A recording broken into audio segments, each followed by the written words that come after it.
So here we have Botrick, I guess is his name, or Botrick. He's actually a traveling merchant, and there's quite a few of these folks. You'll usually find at least one around the stables, but sometimes you can find them just out and about too on the roads and things.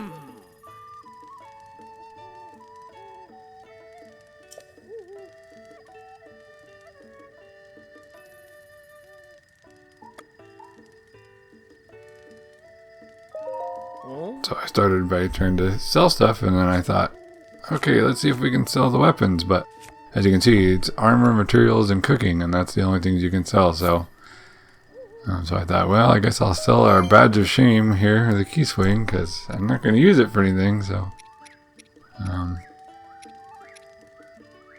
now I know for sure that we can't sell weapons, so they're not going to be of much use going forward. Carrying them around, any extra ones that we're not actually going to use. So. And then some of the food, I was just checking the prices for different things. Like the screws go for a little bit, and the food went for a surprising amount. Wood goes for almost nothing price-wise. But the main thing I think that we'll be selling is these, ore deposits that we find. So we have amber, and those sell for a decent amount. So I went ahead and had Link sell those.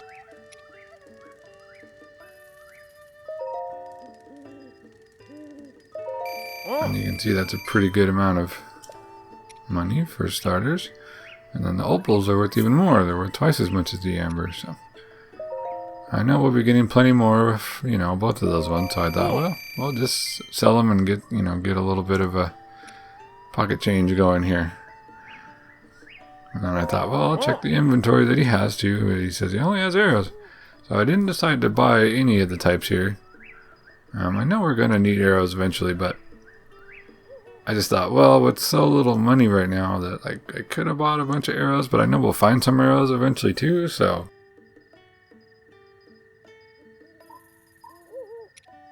So I decided to just hold off on buying any for now, because I figured we'll get what we need as we go along, probably.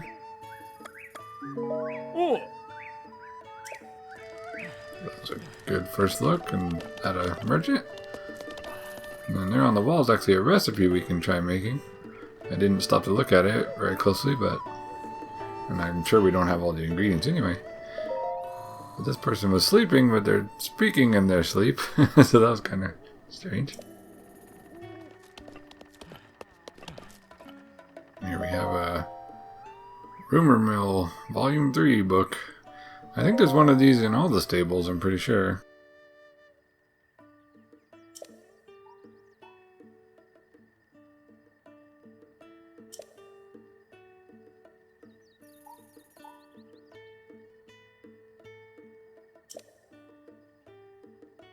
They kind of tell you interesting things to look into that you might not have immediately known about, or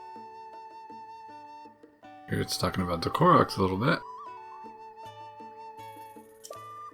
And they're hidden all over the place.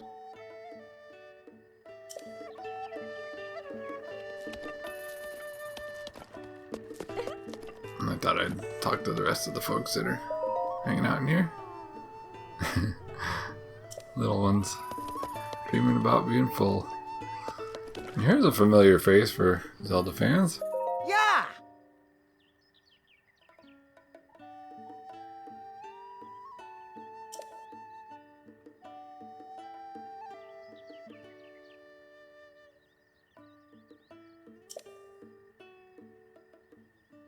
Beetle's a bit of an eccentric character. Here we can see his beetle-shaped backpack that he's talking about.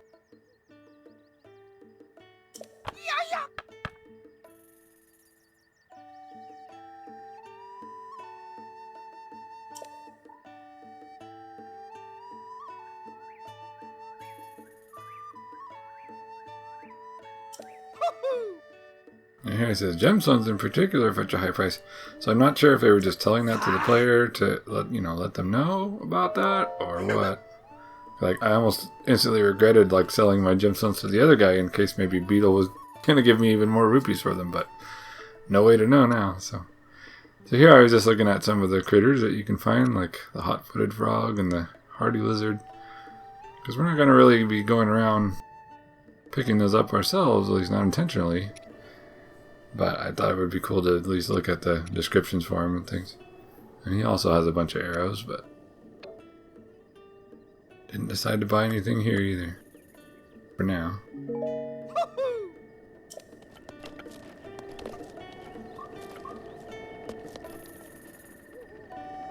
Now, and if we talk to Embry from this counter, it functions as an inn, so I had to ask about the soft bed.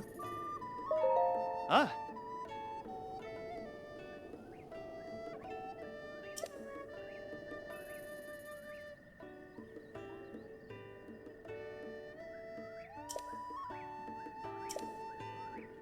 I was going to stay, actually, but then I saw that it was becoming daytime outside, that was what I was going to stay till morning anyway, so I thought, well, that is kind of not needed now, so.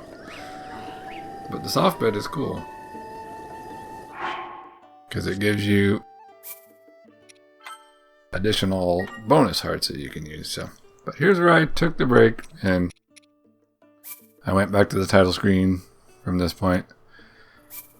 Because this was, as I mentioned in a lot of the earlier parts, this was the end of the first recording session that I did. So here we can just enjoy some of the nice artwork that shows up on the title screen here. If you wait a little bit, it cycles through a half dozen or so promotional art pictures and things like that.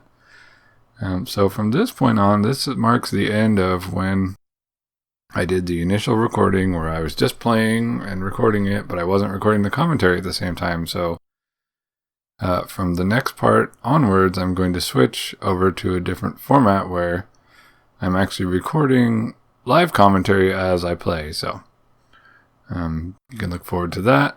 And from here, we'll see how it goes from there. It's a totally different way of doing it compared to how the ones have been up to this point.